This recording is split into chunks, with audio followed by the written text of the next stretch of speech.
Pike, this is back to that, so we're working closely with ITV and AT&T. Did it affect AMR's dispatch to you? Are you guys? It did. I think we lost our Yeah, facility lines. yeah, we were actually, they were using their personal phones to get any personal, like the crew lines or anything else, so we were gauging that out. But we were working in conjunction with them to get any calls that we needed to have transferred over to us. Some of the fix that we did now, we placed designated AMR phones, cell phones that are for that purpose. We had them there before, but they got changed out, never got replaced, or something happened. But now we have a cell phone in there too. Oh, good. So now we can always communicate with our crews. And hopefully in the next month or two, I had expected it already, there's gonna be a handset placed at each desk with extra phone lines. So when phone lines go out, we can say, hey, transfer those lines to these numbers. Right. That just, that takes some coordination. Very good. And with the 3000 series policies being updated, will that change any of the run cards for the first responders at this point, or? I think it was predominantly response determinants Right. for the paramedics. So our run cards are still our run cards? Correct. There's just the significant amount of data entry that needs to be done, and it was, we need a little bit more time. So just making that report that we would have it done before October 1st. Yeah, this may be really outside the box, but, you know, discussions going on how to expand the EMD and utilizing other centers, even though that's not part of the plan. I would encourage that discussion to continue. You know, and if there's anything, especially from stakeholders, that we can be of assistance with, let us know. Because we're all into having everybody EMD. That really is the goal. Next gen, still rolling along, everything good? Yes, met with Steve Paxton. We're talking about some of his plans for strategic, like, you know, where things need to go now that the project is closed. That means it's time to start planning for the next part of that. What So- was the timeline? This was a 15, 16-year project. Is it- Scott, I haven't even I'm gotten, just I guessing. haven't even gotten to the bottom of that. Okay. I'm just trying to look forward What we and got. to understand the priorities of the radio shop, of what, since obviously the InGen budget comes through my department, of what is, you know, necessary, what is, you know, immediate, like maybe a redundant path to our center for that. Really? Some things of that. So, no real changes on anything of that. And thank you to all of the agencies that got their billing into us in that timeline. We appreciate it. So we're going to go down now, the next gen's finished? Ha, ha. No, I just thought I'd ask. No, nice try, Okay. nice try. And GIS, anything to update on that? No, business as usual, still doing the monthly updates with GeoCom, getting those rolled out into our CAD system on that. I think it's about every 6-week basis. Outstanding. Have you guys seen a new influx? Have you hired a bunch of new hires lately? Or is it? We are planning to hire in October. It's tough to get people through. I mean, it's either the testing that you wash people out this time around, it's background that's washing them out. So it's hit and miss. I think we're hoping to hire 4 or 5 come October, but we have lost 3 over the last 3 months because they decided that in their life scheme that they didn't want to be in this profession or work that level of overtime. It's hard. That can be tough. 2 of them were very close to the finish of their 18-month program. That hurts. I think we're all in a similar boat. Fill your pants. It really is. And Fred, PCR data update again? Yeah, very quickly, because most people heard the report twice already this morning. We're now pursuing the health data exchange route with the 4 hospitals. Our management had a meeting with the upper level management at 2 of the hospitals, CHOMP and Natividad Medical Center. Those meetings were positive, so it looks like they are willing to enter into an agreement with us so that we can connect with their data systems and vice versa, so that we can get outcome data back into the EPCR system, into the outcome tab. We have a meeting scheduled with Salinas Valley We're working on setting up a meeting with Me Memorial. Once we get everybody to say they're interested and willing to join, then there's been some talk of coming up with what they call a covenant, which is basically sort of a charter document. How's the data going to be used? What are the various entities, responsibilities, and that sort of thing.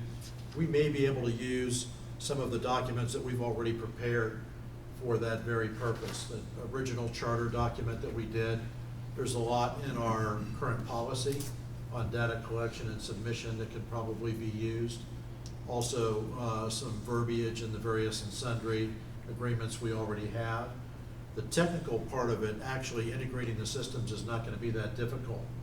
We already have some outcome data documents flowing into the ESO system from Natividad, sort of a beta test, and it looks like it's working very well. So from a technical standpoint, it's not a big deal. It's just getting all the legalities taken care of. And we'll keep working it until we get it done. Any questions on that? I know this is kind of like step one to go in county, but for us, we do a lot to the south. Okay. We can put Twin Cities on your radar for future Sure, steps. absolutely. I'd like to see some of that data stuff. Okay. Sure. Either from the EMSA or I can approach Twin to either. Yeah, I think, like you say, that would be kind of the second phase, but, That's- it's yeah. definitely something we should work on. And we also have a lot of trauma patients taken up to San Jose and that kind of thing too.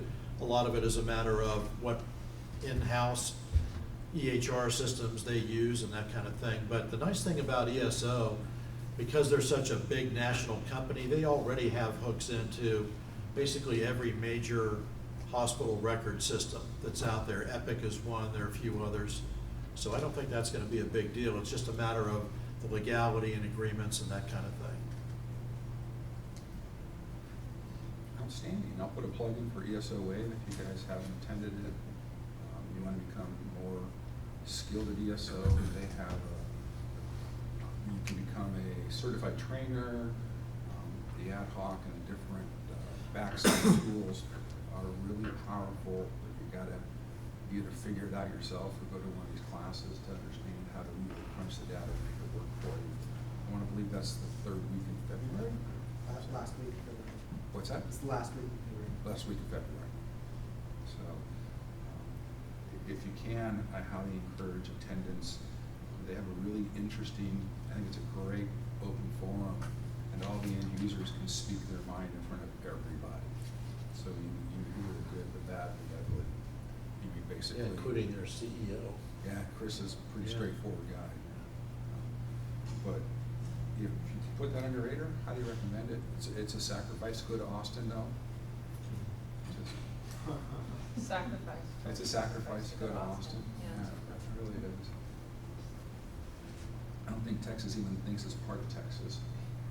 It's a great town. It's a great It is a town. great town. It's unique. Mobile app update? I think you skipped C. Did I skip? Oh, Operations Subcommittee. Policy, the big one. Yeah. The big one. Steve's got his trigger finger ready there.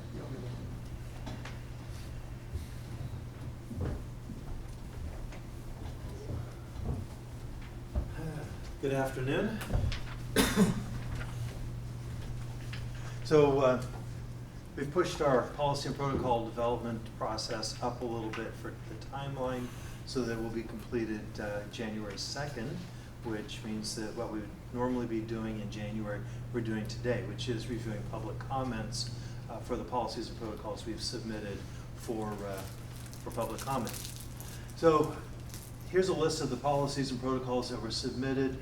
We had 2 that were withdrawn, the MCI plan and the control facility policy, leaving 6 that received public comment, plus there were a couple of other public comments related to that. Sorry, I tried to set you up for, oh, I did, perfect, that's it. So, we'll go through the public comments. If you have questions, feel free to ask and we'll move forward. Anyways, first public comment had to do with Dr. Burley, not related to the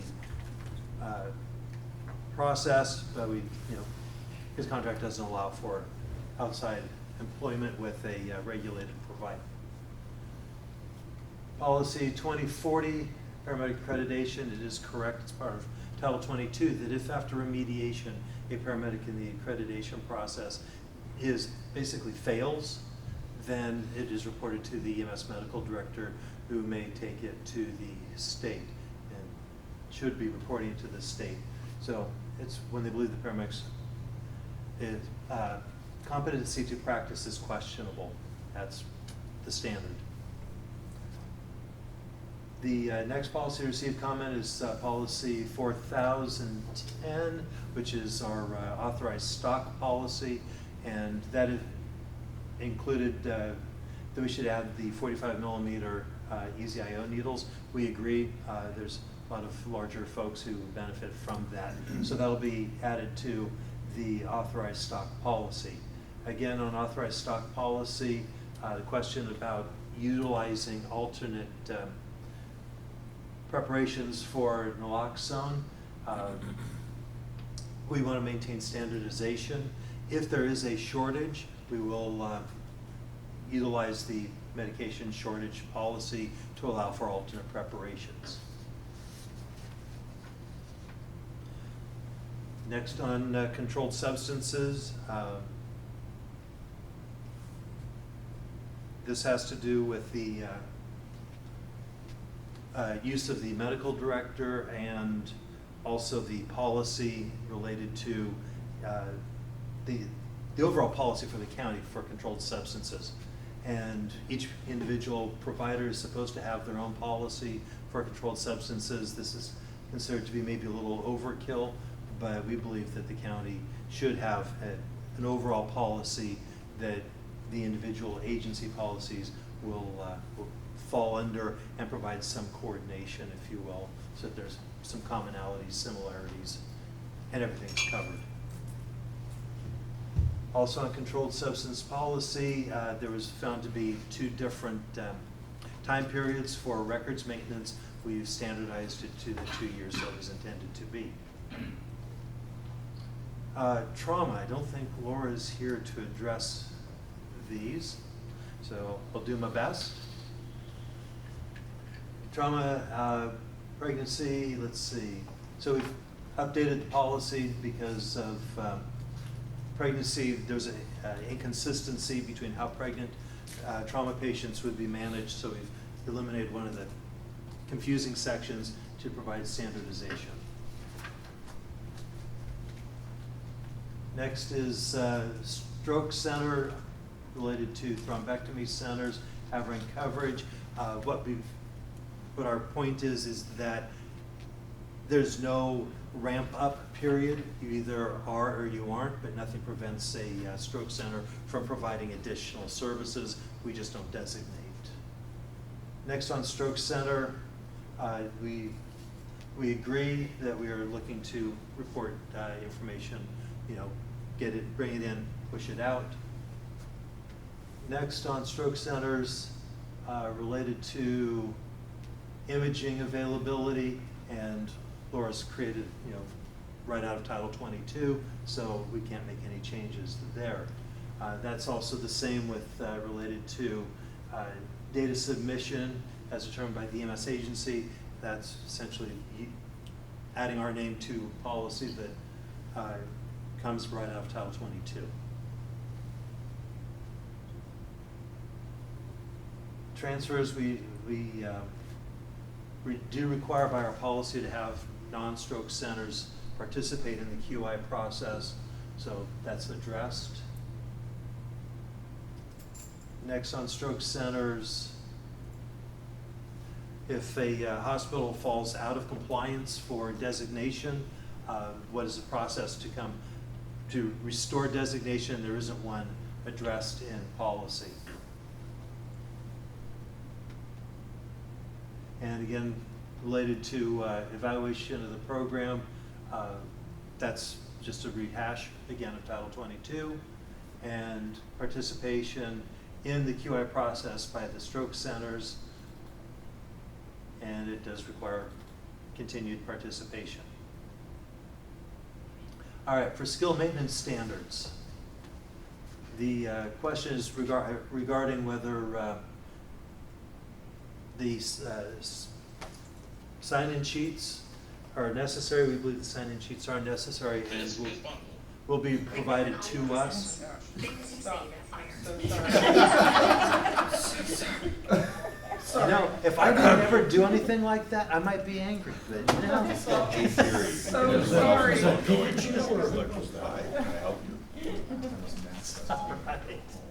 Anyways, so sign-in sheets are necessary to help us prevent problems like we had previously related to ensuring that all the paramedics are actually doing the skills on a regular basis as they're required to by policy. So we do want those forms, and we're not. Oh, and the other part is we are not requiring the actual skills sheet forms to be submitted. The provider will need to keep the forms as documentation, and the individual paramedic should keep the forms that they utilize for evaluation. For their records, we don't need them. Please don't submit them with your applications. That's basically it for those. Cindy had some questions or more comments, and it's basically we're doing what Title 22 requests. Next, we have MCI plan. As I mentioned before, that policy was pulled.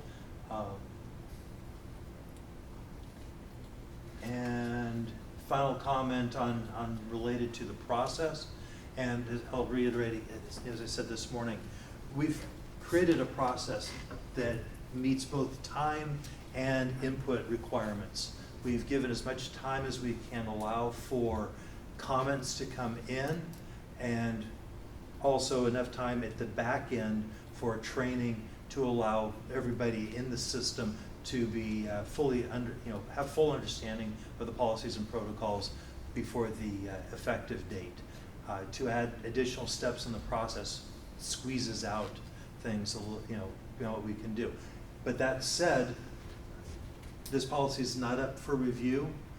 If you'd like it to be up for review, we'll be starting the next cycle in about June or July of 2020 as we put forward the EMS agency ideas and for new policies and protocols. We also ask for comment on which policies and protocols everybody in our anybody in our system feels need to be reworked. Tell us what they are. Tell us where you think the reworking needs to be, and we'll see what we can do to push it into the system for review. And this would be one of them. So if you'd like it reviewed next June or July, bring it to our attention with what you would like to see change. Maybe rationale to help us understand, and we'll move it through the system. With that, does the committee have questions? I know most of you heard it before, so hopefully I tried to do it a little differently. All right.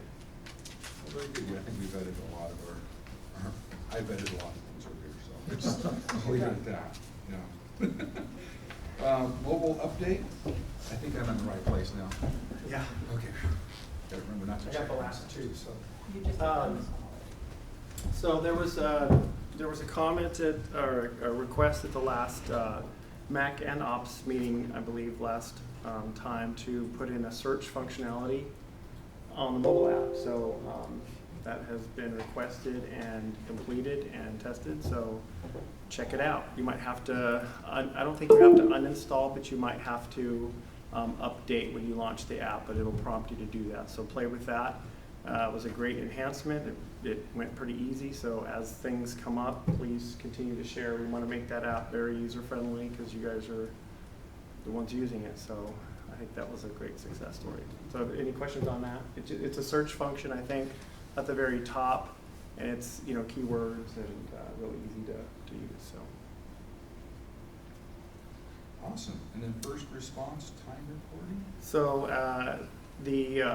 using the advanced reporting module out of CAD, Roxanne, our epidemiologist, and the EMS agency have taken a year, I believe it's 2018-19 fiscal year, I can't remember, I think it might be 2018, first response data, by district, and we have put together a 90th percentile first assigned, first on scene to EMS calls by district. So once that is, the methodology is for sure 100% sound and tested, we'll reach out to the fire agencies and send their information to them and engage and discuss those, and then use those for EMS system enhancements or procedures down the road or whatever would make the system better. So I look forward to that. It's been a long project too. So she's not here, but Roxanne really helped us in a short period of time. So it's as you know, it's a lot of data management. So any questions on that? Mm-hmm. We don't have CAD. I know you are not included. Perfect. Yeah. But if possible, we might get into that too. You provide mostly it's mutual aid out, so you're kind of a unique situation. You're special. Copy. Yeah, but just out of curiosity, do you have long response times on the base sometimes, depending where they are? Or is everybody pretty much concentrated? We kind of zone it out. If it's in the cantonment, it's really short response times, but if it's outside the cantonment, we're looking at 20, 45 hour, depends really where we're going. Okay, So yes. that's what I figured, so. Yeah, but that can be changed through ESO, how you search that field, you can get all that there. Okay. But then we'll go out for CAL FIRE and stuff like that, which they might capture us on there, I'm not for sure. But Yeah. those are gonna be long response times, Yeah. no matter what. The mutual aid out was not, those were excluded, any, no on scene were excluded. But I think I talked about a little bit last time, version 2 and 3 of this is as we really develop this, is to look at those things as well. And then the median, on scene time difference between ambulance and fire arrival, all those things I think are steps down the road to really, take that data and give us a good snapshot of how it's working. And definitely realize every fire district is different. You've got your urban ALS and you've got your, mid-coast and, middle of nowhere areas. So, and to clarify, because it did come up last time, this is not we're not establishing any response time compliance measurements. This is just a snapshot of performance of how our system is currently doing. And we can, work with everyone on what to do with that data. So it'll be interesting to look at. Yeah, speaking with Harry Robbins, a couple other stakeholders, we all want to see what the overlay is, and how we can actually tier and make better responses. That'll be in down the areas. road. That seems. This first exercise was just the fire districts to EMS calls. So When you mentioned, because you mentioned the ARM module, Mhm. how are you getting CAL FIRE's data? through them, we've requested the data from them, and they were able to send some exported Excel sheets. So we've had 2 data sources. We use ECD's CAD, but CAL FIRE also provides not only their service but for Midcoast and Kashawa, and so they were able to provide that data. So, and all of that it will be indicated in the methodology too. So it's clear where the data came from, what is excluded, what is included, the methodology and all that stuff. And that's why I think this process has been a good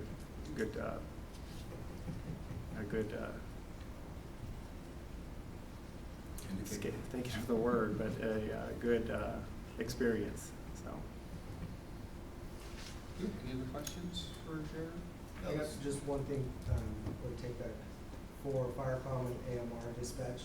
We don't have ReadyNet down at Hunter Liggett, so if we're running an MCI or anything like that, we'll have to make sure that either we'll hit you up on Med 5 and talk that way ambulance wise, or we'll have to go through our dispatch, vice versa if we're transporting to the north. Just to put that both in wheelhouses and things where that Keep them tents on the ground. we're trying.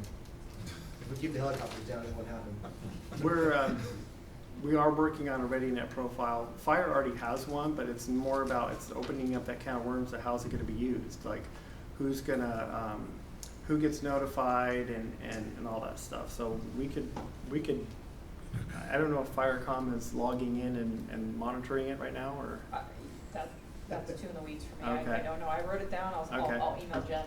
And if you need Yeah, I'm help, not gonna if you need the comment. login information or a quick tutorial, it's more of a visual on, you know, the hospital status, MCI stuff.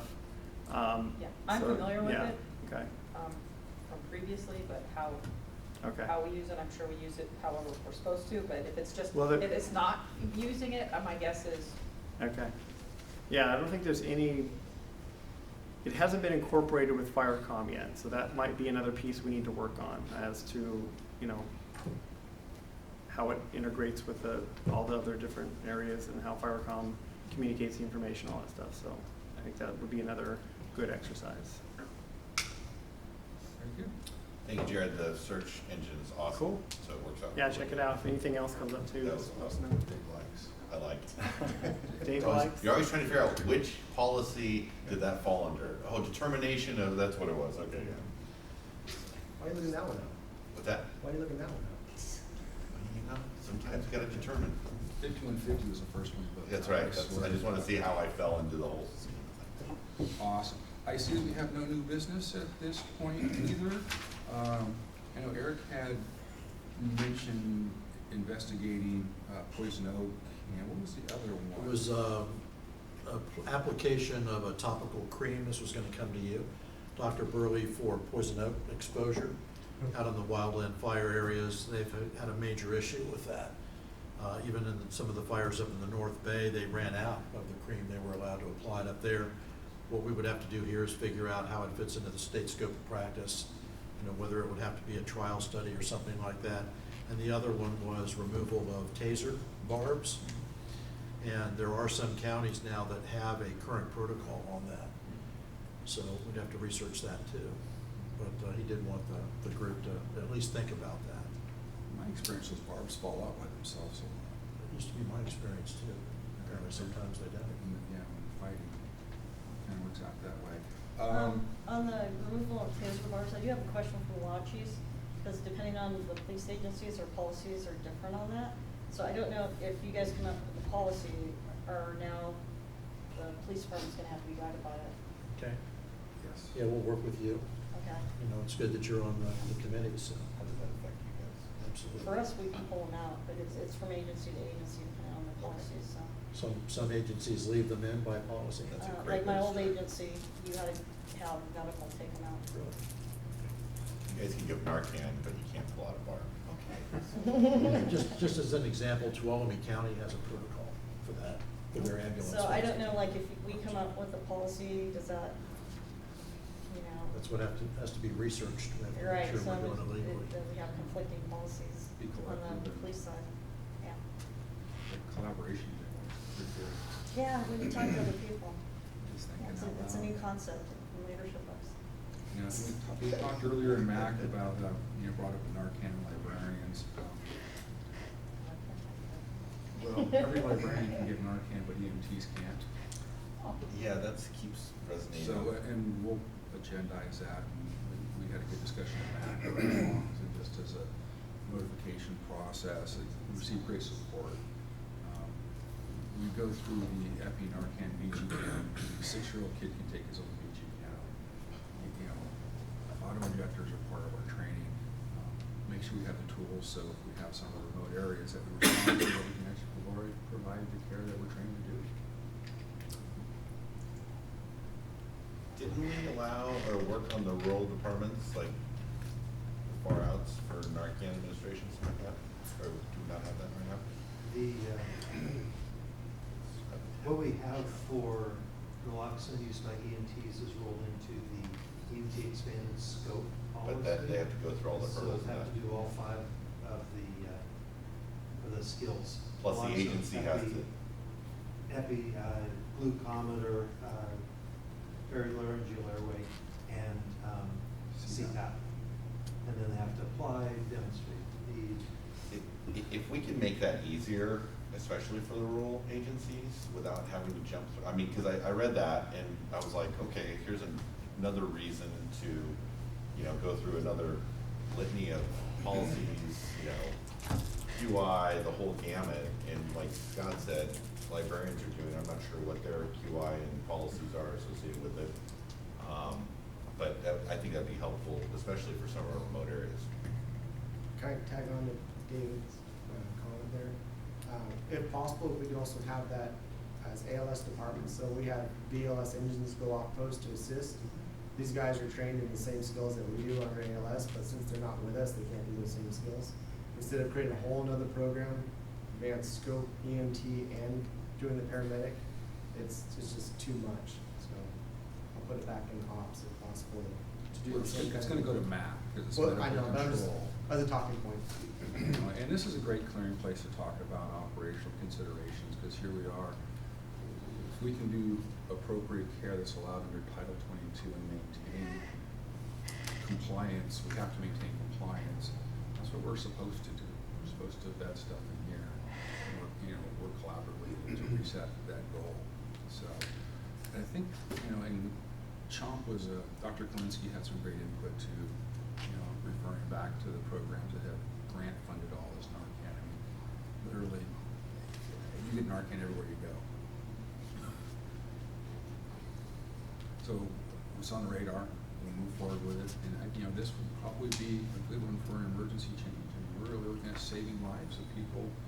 I mean, it's not just the IV drug abusers. We've got kids, moms. We've got people who are overdosing on things. That's really tough when you don't have the tools. Well, I think you look at it in the big scheme of things. I mean, defibrillation in the 70s was a large suitcase of electronic device that you had to be specifically trained on by per Monterey County standards. And now they're readily available in all facilities, and anyone can grab one and use one. Narcan, excuse me, Dr. Burley, correct me if I'm wrong, there's pretty much no, negative effect with administration, whether they're OD'd or not, unless you drown them. But that would be tough to do. So, it's one of those simplistic things, especially in our rural areas. I can envision areas that I don't want to name that probably have a higher drug usage than others that, and it's a volunteer base that doesn't have. Shallow? I didn't say anything. But Tino, I don't know why you picked that out, I don't know, so, but anyway, cool. Steve, what were the four things that you mentioned? The 5 EMT skills. 5 that are EMT skills, in, yeah. In the EMT expanded scope, they are epinephrine autoinjector. Okay. Naloxone, glucometer, paralaryngeal airway, and CPAP. Okay.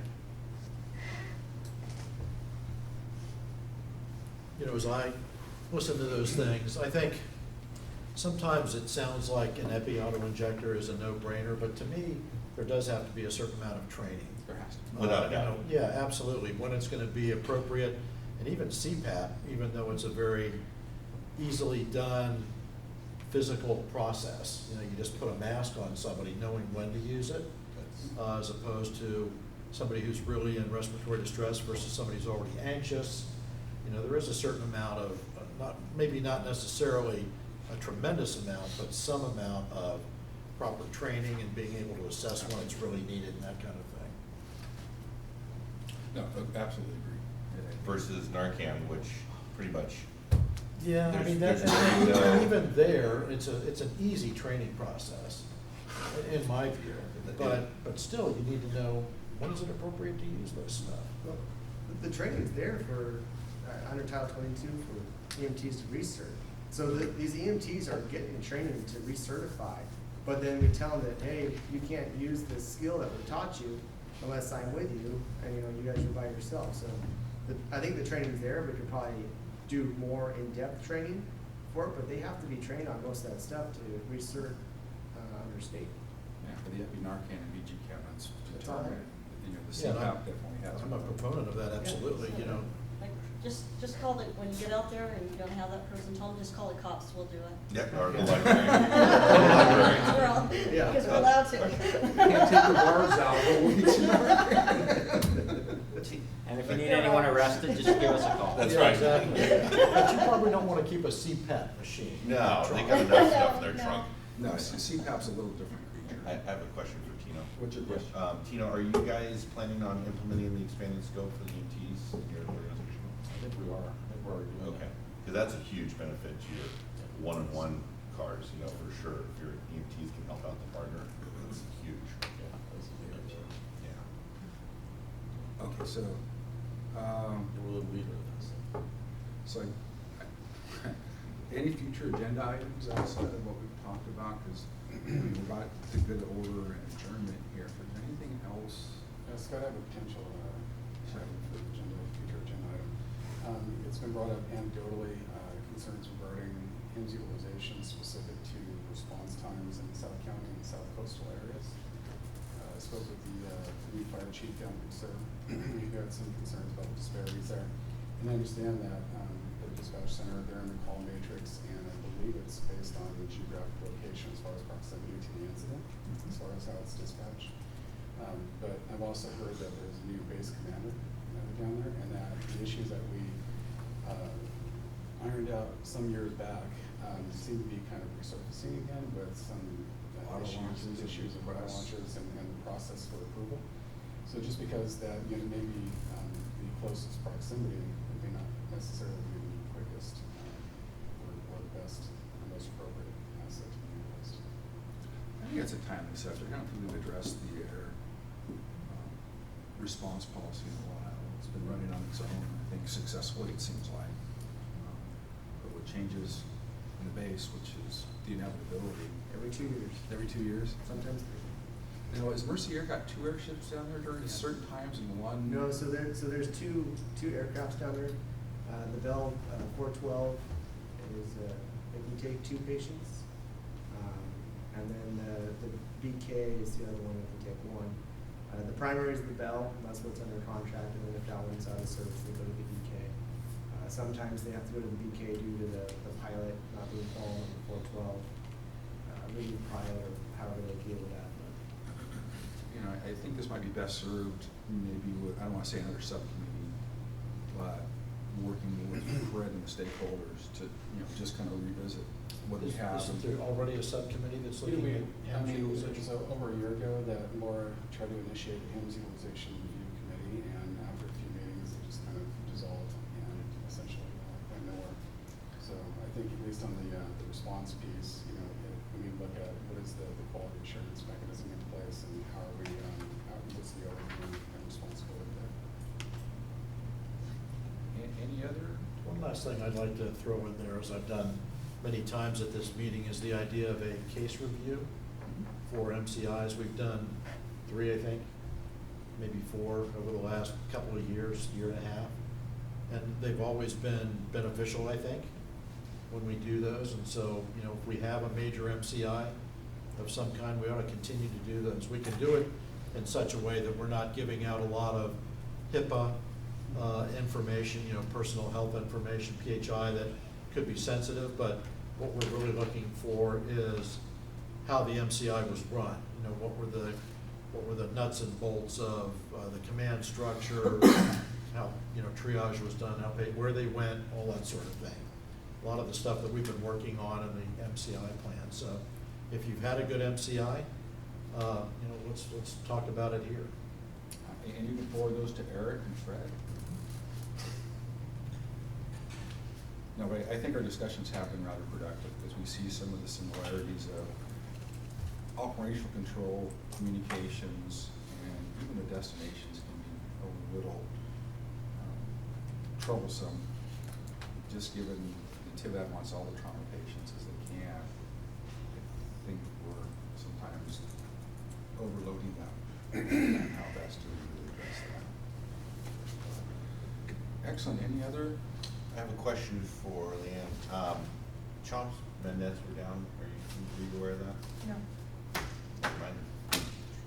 You wanna shoot me an email? No, last I heard they were being worked on. We got a page last week about them being worked on, but it was just one of those.